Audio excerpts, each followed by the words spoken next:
funghi porcini e salsiccia, patatine fritte, panini wurstel, patatine, panini con salsiccia, panini con panelle.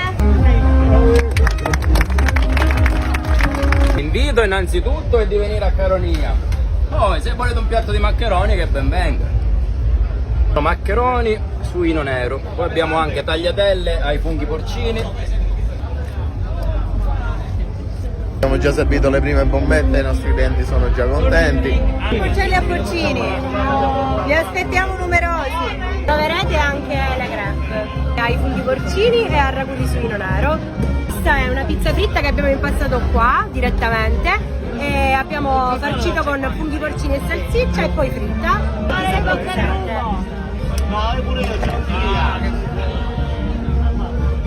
Abbiamo le braciolettine messinesi, sono tutte queste, sono ripiene di mollica condita, grana padano e provola dolce, di pollo, vitello, maiale e pancetta.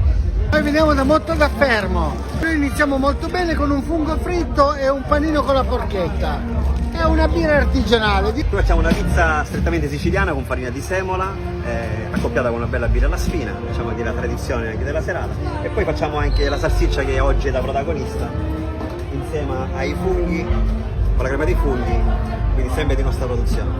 Miele di zafferano. Buonasera a tutti, vi aspettiamo alla Santa Porcelli e Porcini.